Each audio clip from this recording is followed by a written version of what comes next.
Cordial saludo, educando de ciencia de la salud. El día de hoy en Evalúate con Marlon vamos a ver el metabolismo de proteínas. Bienvenidos.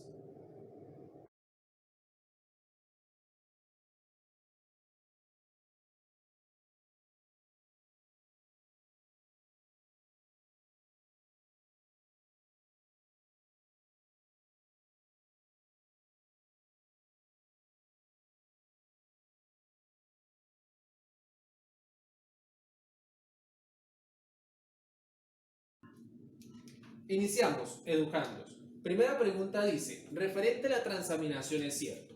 Recordemos entonces rápidamente qué es una transaminación. Ustedes recuerdan, educandos, que es una reacción de doble desplazamiento en la cual tenemos un aminoácido como por ejemplo la alanina y la mayoría de veces tenemos un cetoácido que es el alfa-cetoglutarato.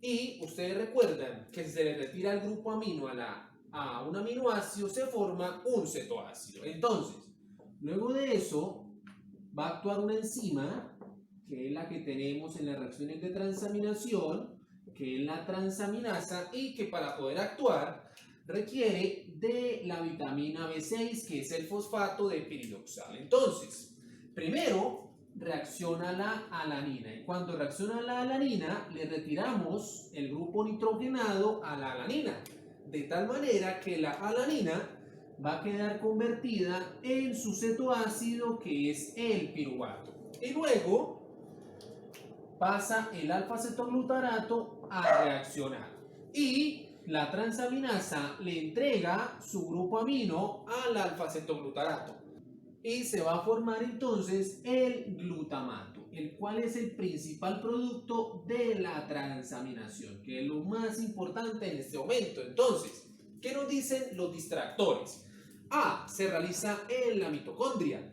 Recordemos que esta es la primera reacción que se hace en el catabolismo de los aminoácidos y se hace en el citosol. Entonces la A es incorrecta. ¿Qué nos dice la D? Es una reacción fuertemente exergónica, es decir, una reacción que libera energía. La transaminación no libera energía, por lo tanto, la respuesta D no es correcta. Nos queda la B y nos queda la C. ¿Qué nos dice la B? El cetoácido más utilizado es el piruvato. Eso es mentira, porque si se usara acá el piruvato, el producto sería la alanina. Y el principal producto no es la alanina, sino el glutamato, que es un aminoácido. Entonces, la respuesta correcta es la C. El principal producto es el glutamato.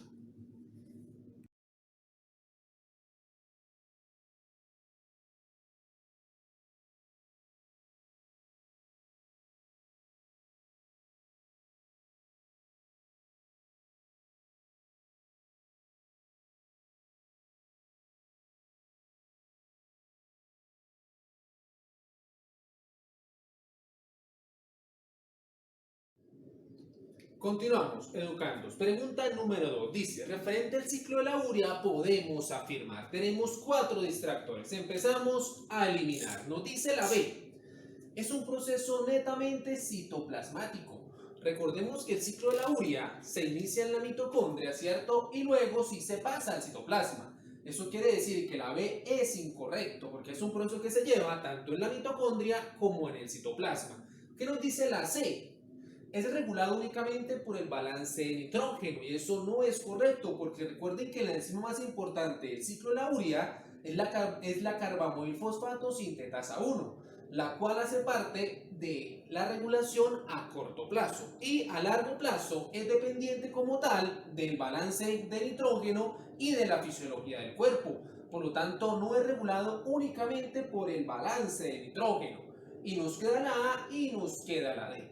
La A dice, utilizar acetil-CoA como donante de nitrógeno, pero el acetil-CoA no tiene nitrógeno. Recordemos que los nitrógenos que salen con la urea provienen del glutamato y provienen del aspartato. Por lo tanto, la opción A es incorrecta. Y nos queda la opción correcta, la cual es la D, que nos dice que ocurre exclusivamente en el hígado.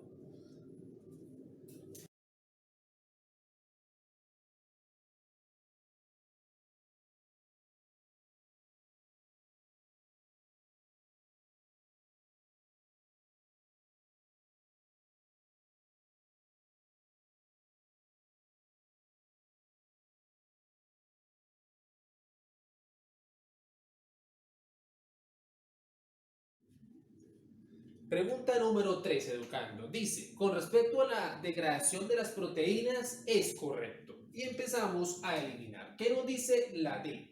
Nos dice que las calpinas 1 y 2 son inhibidas por altos niveles de epinefrina.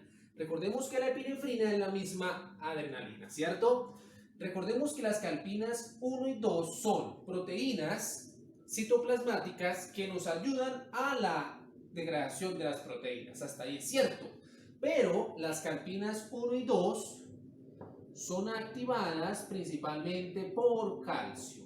Y el calcio es incentivado por altos niveles de adrenalina. Eso quiere decir que la adrenalina lo que hace es que aumenta niveles de calcio y este calcio lo que hace es que activa a las calpinas. Por lo tanto, las calpinas no son inhibidas, sino son activadas. Por lo tanto, la opción D es falsa. ¿Qué nos dice la A? Nos dice que la degradación es llevada a cabo por las catepsinas y esto ocurre fundamentalmente a pH alto.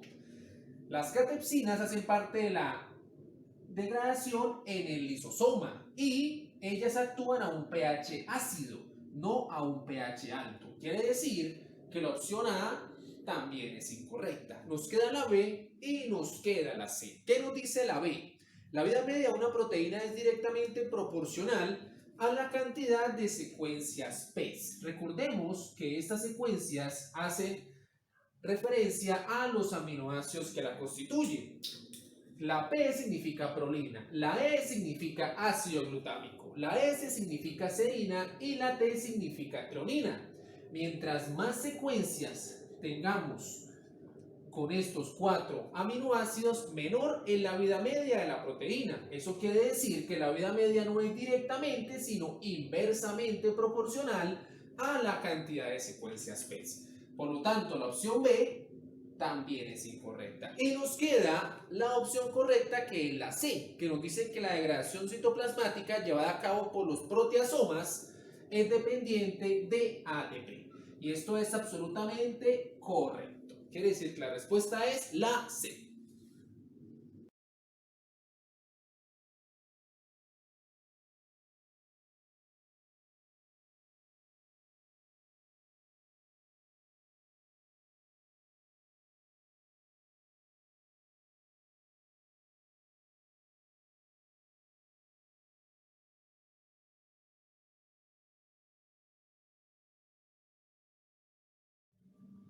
Pregunta número 4, educando. Dice, uno de los siguientes aminoácidos es precursor de las catecolaminas. Entonces, recordemos que cuando nos hablan de las catecolaminas, nos están hablando de la síntesis de dopamina, nos están hablando de la norepinefrina y de la epinefrina. Entonces, ¿cuál de estos 4 aminoácidos se relaciona con su síntesis? Recordemos que antes de ser adrenalina, recordemos que el principal precursor es la tirosina, ¿cierto? Porque de la tirosina sacamos un sustrato llamado L-dopa y luego ese L-dopa se transforma en dopamina, que es nuestra primera catecolamina. Luego esa dopamina se puede transformar en noradrenalina, que es la misma norepinefrina, y la noradrenalina finalmente se transforma en adrenalina, que es la misma epinefrina. Eso quiere decir que las catecolaminas provienen del aminoácido llamado tirosina. Eso quiere decir que la respuesta correcta es la A.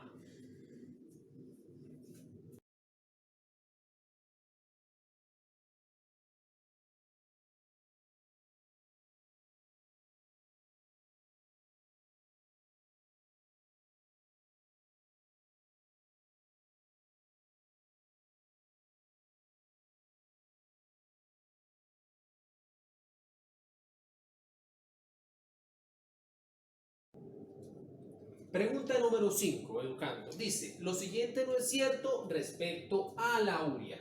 Nos están preguntando por la urea y hay que colocar la estructura de la urea para que analicemos mejor. Recordemos que la urea es la forma como nosotros eliminamos el nitrógeno de los aminoácidos y recordemos que no es tóxica y que solamente se puede sintetizar en el hígado y que cuando algo sale como urea estamos excretando dos nitrógenos, uno dado por el glutamato, otro dado por el aspartato. Entonces, ¿qué nos dicen los distractores? En la pregunta que nos plantean que no es cierto. La A dice, su síntesis tiene pasos citosólicos y mitocondriales. Eso es verdad, porque recuerden que primero se inicia en la mitocondria y se formaba la citrulina y luego esa citrulina sale al citosol. Eso quiere decir que la opción A es correcta como frase, ¿cierto? Como oración, pero es incorrecta porque nos preguntan qué es lo que no es cierto. Ahora, ¿qué nos dice la D? Su producción implica un proceso endergónico. La oración es verdadera. ¿Por qué es un proceso endergónico? Porque necesitamos ATP para formar una molécula de urea. Se requieren 4 moléculas de ATP para formar una molécula de urea. Por lo tanto, es cierto, pero no es la respuesta correcta. Y nos queda la B y nos queda la C. La B dice, se genera en el hígado y se excreta en el riñón. Y la urea nada más se puede hacer en el hígado y efectivamente nada más se puede excretar en el riñón. Por lo tanto, esta frase es correcta, pero no es la respuesta acertada de la pregunta. Por consiguiente, la respuesta correcta es la C. La urea es neurotóxica ya que afecta el pH sanguíneo. Recordemos que el que es neurotóxico no es la urea, es el amoníaco y por eso es que hacemos el ciclo de la urea. Por lo tanto, esta es la oración que no es correcta y por lo tanto es la acertada. Eso es todo por hoy, Educando de Ciencias de la Salud. Recuerden colocarnos en los comentarios cómo les fue y no olviden suscribirse. Hasta la próxima.